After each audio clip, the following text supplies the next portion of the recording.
હવે તો તારી બહુ ખુશ છે ને, હવે તો તમારે ઝઘડા નહીં થતા હોય ને. એ તો ખુશ છે મમ્મી, પણ તમારી ખુશીનું શું?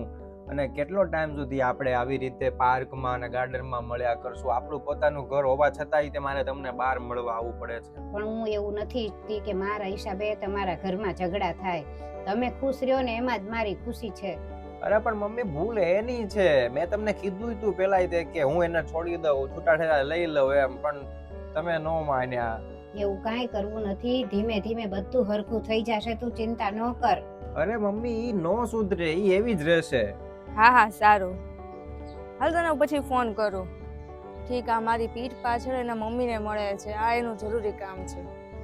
અને હું તો મમ્મી કેટલાય દિવસથી રાહ જોઉં છું કે ઈ ક્યારે મને એમ કે મમ્મીને ઘરે લઈ આવ્યો, આપણે બધા સાથે રહીએ. તમે મને આવડો મોટો કર્યો, ભણાવ્યો ગણાવ્યો, આટલો લાયક બનાવ્યો, ને હવે હું આપણે હારે જ ન રહીએ કે તો કેવું કહેવાય?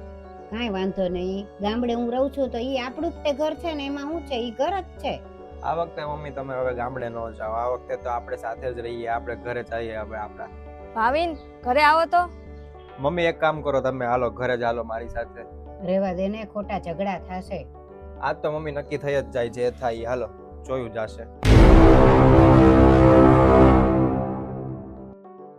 આવી ગયા તમે એમ ને? અને બહાર શું કરતા હતા? મમ્મીને મળવા ગયો તો. કેમ? કેમ ન મળી શકું? નહીં મળી એકો. હું કામ ન મળી શકું? મને નથી ગમતું. તો તને ગમે છે હું? તને તો ઘડીક વાર ઓલુંય ન ગમે, ઘડીક વાર આય ન ગમે, એટલે હું મારા મમ્મીને ન મળી શકું? મને નથી ગમતું, તમે તમારા મમ્મી પપ્પાને મળો. પેલા તને વાંધો હતો કે આ ઘરમાં નો રહે મારા મમ્મી પપ્પા, તો તે કાઢી મૂક્યા, એમાંય વાંધો નહીં હાલો. પણ હવે હું બહાર મળવા જાઉં છું, ત્યાં તને વાંધો છે, હું કામ ન મળું?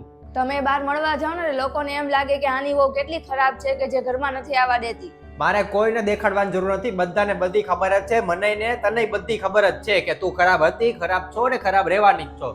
હું તમારી પત્ની છું એટલે તમારે મારી જ વાત માનવી પડશે, નહીં કે તમારા મમ્મી પપ્પાની. હું ધારે જ ને તો તને ઈ જ વખતે તને બહાર કાઢી મૂકે ત્યાંથી, પણ મમ્મીએ શું કીધું તું કે ના આપણે એવું કાંઈ નથી કરવું, તમે બે શાંતિથી રહ્યો, તમારે ઝઘડા નથી કરવા, તમારે છૂટું નથી થવું, એટલે તમે રહ્યો, હું જાઉં છું. ભાવિન, મનીષા જેમ કે છે ને એમ કર. તમે તો ચૂપ જ રહો, તમે તો નાટક કરો જ માં. પહેલા આગ લગાડો છો અને પછી તમે સારા બનો છો. હવે બસ કર, તું ચૂપ થા, શાંતિ રાખ. નહીં, હું ચૂપ નહીં થવા, તમારા મમ્મીના લીધે જ ઝઘડા થાય છે. ભાવિન, હવે તું મનીષા કે છે ને એમ જ કર. મારા હિસાબે તમારા બેયની વચ્ચે ઝઘડા થાય ને ઈ મને જરાય પસંદ નથી. અને હવે પછી છે ને તું મને મળવાય નહીં આવતો અને હુંય તને મળવા નહીં આવું, એમાં જ આપણા બેયની ભલાઈ છે. અરે ઈ કોણ છે નક્કી કરવા વાળી? અત્યાર સુધી એને કીધું ને એમ જ કર્યું છે આપણે, એટલે આપણે અત્યારે બહાર મળતા હતા ને તમે આ ઘરમાં નથી રહેતા. પણ હવે એવું નહીં થાય, હવે હું કહું છું ને એમ જ કરશું. મેં એકવાર કહી દીધું ને કે ઈ આ ઘરમાં નહીં રહે એટલે નહીં રહે, અને ઈ આખી જિંદગી તમારી હારે નહીં રહે, આખી જિંદગી હું તમારી સાથે રહેવાની છું.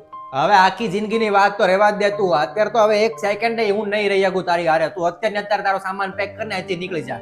ભાવિન, શાંતિ રાખ, રહેવા દે તું.